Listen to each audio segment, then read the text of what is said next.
Welcome back my YouTube channel.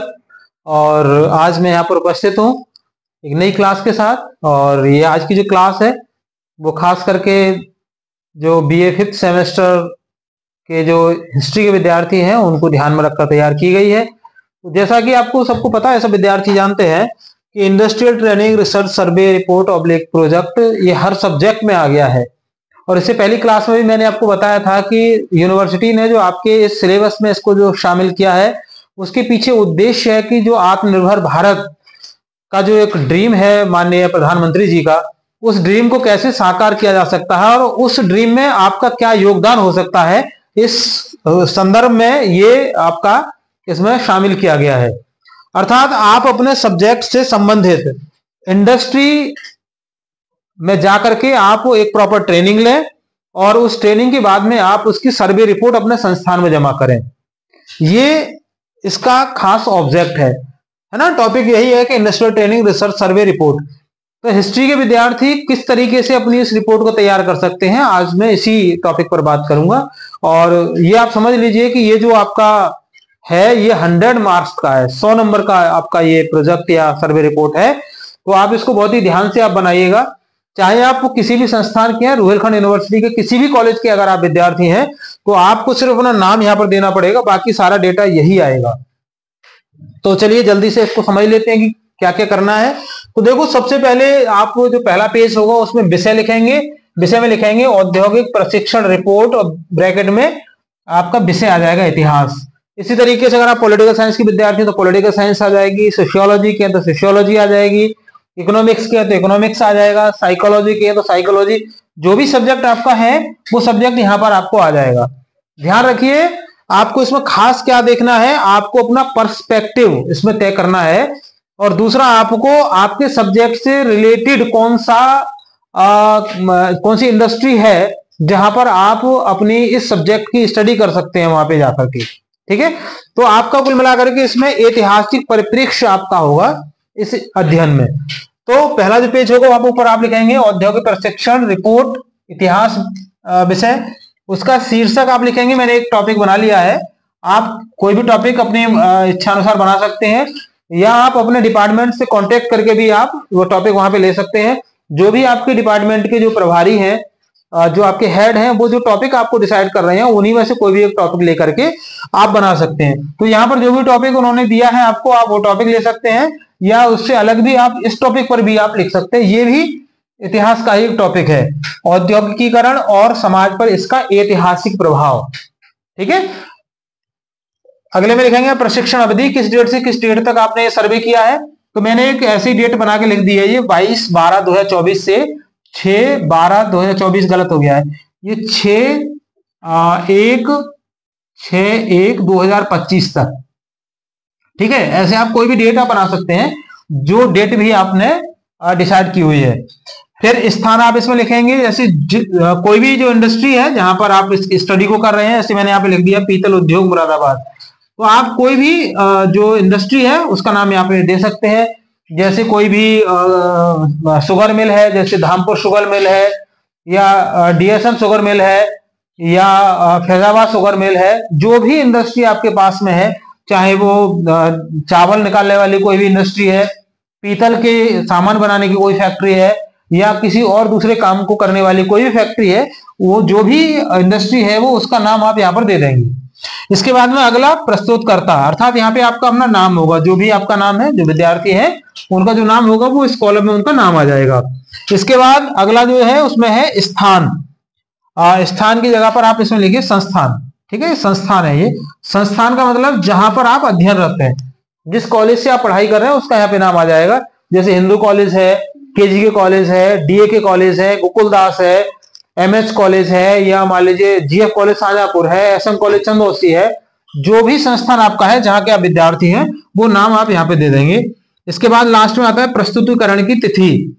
जिस date में आप इस प्रोजेक्ट को या इस रिपोर्ट को मतलब सबमिट कर रहे हैं कॉलेज में, डिपार्टमेंट में, वो डेट यहाँ पर आप मेंशन कर देंगे।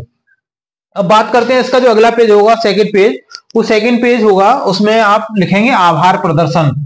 और आभार प्रदर्शन में आपको सिंपल सा लिखनी है, 10-12 लाइन आप लिख देंगे कि मैं आभार व्यक्त करता हूं उन सभी लोगों का, जिनका सहयोग प्रत्यक्ष या अप्रत्यक्ष रूप से मुझे इस रिपोर्ट को तैयार करने में मिला है। मैं आभारी हूं अपने विभाग के विभाग प्रभारी, उसके हेड, मेरे प्राध्यापक या मेरे जो प्रोफेसर हैं जिन्होंने मुझे सहयोग दिया है, महाविद्यालय के प्राचार्य का। इस तरीके से आभार में आप उन सभी लोगों के नाम यहाँ पर मेंशन करेंगे जिन लोगों से आपको प्रत्यक्ष या अप्रत्यक्ष रूप से इस रिपोर्ट को तैयार करने में सहयोग मिला है।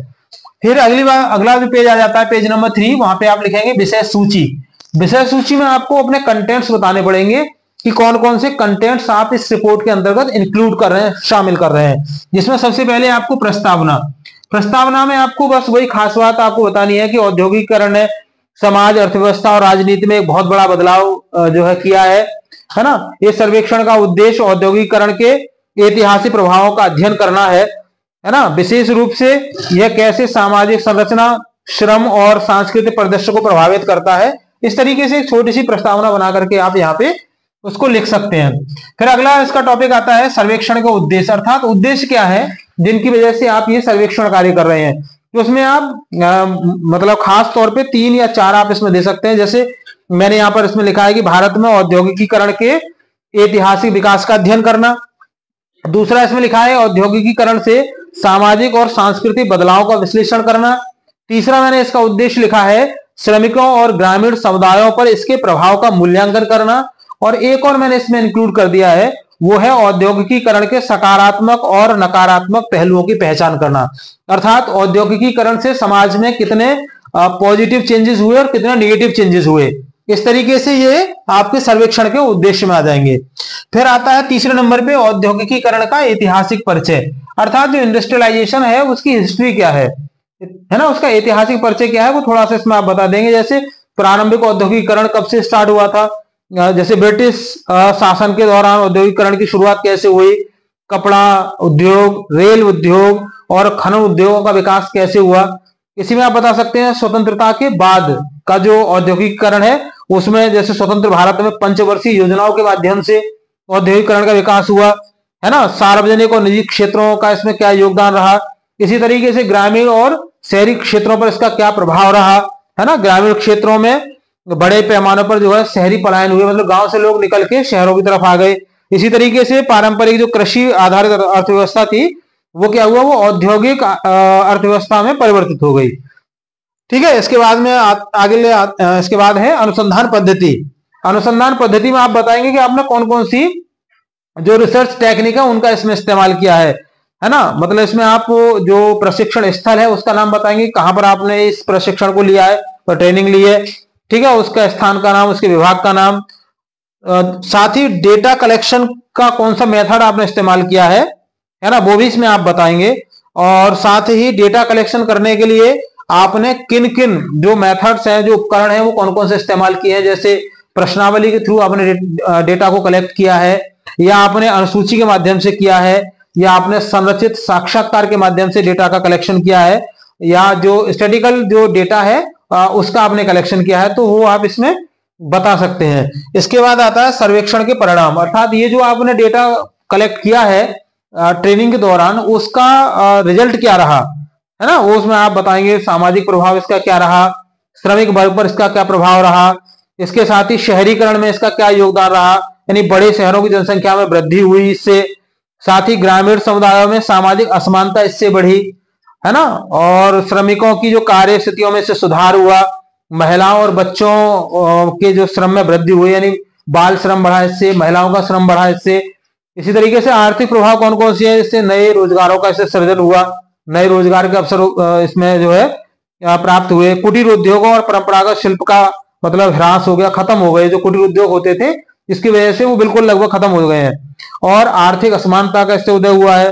साथ ही सांस्कृतिक प्रभाव क्या क्या है, मतलब पश्चिमी संस्कृति और जीवन शैली का प्रभाव भारतीय समाज पर बढ़ा है औद्योगिकरण के कारण। इसी तरीके से शिक्षा और आधुनिक जो सोच है उसमें भी वृद्धि हुई है, मॉडर्नाइजेशन बढ़ा है सोसाइटी में इसी इंडस्ट्रियलाइजेशन की वजह से। इसी तरीके से परंपरागत जो रीति रिवाज थे उनमें भी बदलाव आया है, लोगों ने जो परंपरागत रीति रिवाज थे उनको छोड़ा है, और जो मॉडर्नाइजेशन के कारण जो नई नई चीजें आ रही है समाज में उनको एक्सेप्ट किया है। लास्ट में फिर इसके बाद आता है निष्कर्ष और अवलोकन कि इसका कंक्लूजन क्या निकला है। तो कंक्लूजन में आप बता सकते हैं कि औद्योगिकरण ने भारतीय समाज में बड़े पैमाने पर आर्थिक और सामाजिक बदलाव किए हैं। तो किस तरीके से इकोनॉमिक जो एक स्टेटस है वो सोसाइटी का वो बदला है ना, सोशल जो उसका एक लेवल है वो चेंज हुआ है, और आप जो है पर्यावरणीय समस्याओं के साथ सतत विकास की आवश्यकता भी महसूस हुई है कि जिस तरीके से औद्योगिकरण हुआ उस तरीके से जो एनवायरमेंटल डिग्रेडेशन भी हुआ है, तो वो आवश्यक हो गया है कि किस तरीके से हम उन दोनों में एक बैलेंस बनाए। इंडस्ट्रियलाइजेशन तो बढ़ रहा है, तो हम अपने जो एनवायरमेंट है उसको कैसे सेव कर सकते हैं, ये आप इसमें इंक्लूड कर सकते हैं। इसके बाद आती है कि जो उसकी चैलेंजेस हैं, चुनौतियां क्या है और उसकी सीमाएं क्या है। तो इसमें बता सकते हैं कि ऐतिहासिक डेटा का जो अभाव है, खास करके अगर हम किसी के बारे में जानना चाहते हैं, जो हिस्टोरिकल डेटा है वो हमें उतनी आसानी से मिल नहीं पाता है ना, क्योंकि वो उतना संरक्षित करके नहीं रखा गया था।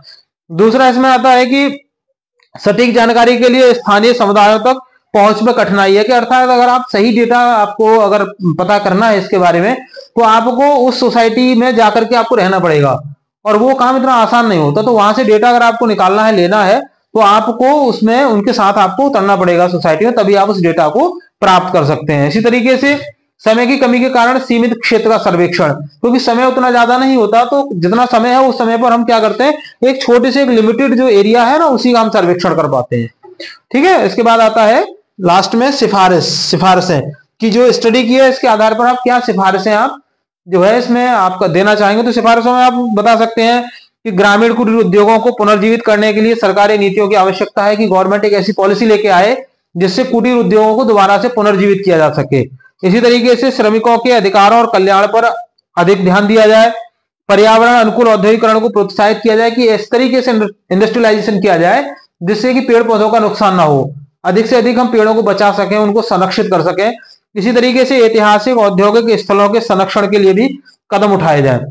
और जो संदर्भ है लास्ट में आता है संदर्भ, उसमें आपको ये जो स्टडी करने के लिए आपने कोई किताबें पढ़ी जहां से आपने हिस्टोरिकल डेटा कलेक्ट किया है, तो उनके बारे में आप बता सकते हैं, उन किताबों के नाम बता सकते हैं, अभिलेखों के नाम बता सकते हैं, कोई शोध पत्र से संबंधित छपे हों आप उनका रेफरेंस यहाँ पर दे सकते हैं, साक्षात्कार और जो प्रश्नावली की रिपोर्ट्स है उनके बारे में भी आप यहाँ पर बता सकते हैं। सो मुझे लगता है कि आज की इस क्लास में ये इतना पर्याप्त है आपके लिए, और अगर आपका कोई क्वेरी है तो आप मुझे कमेंट बॉक्स में लिख के बता सकते हैं।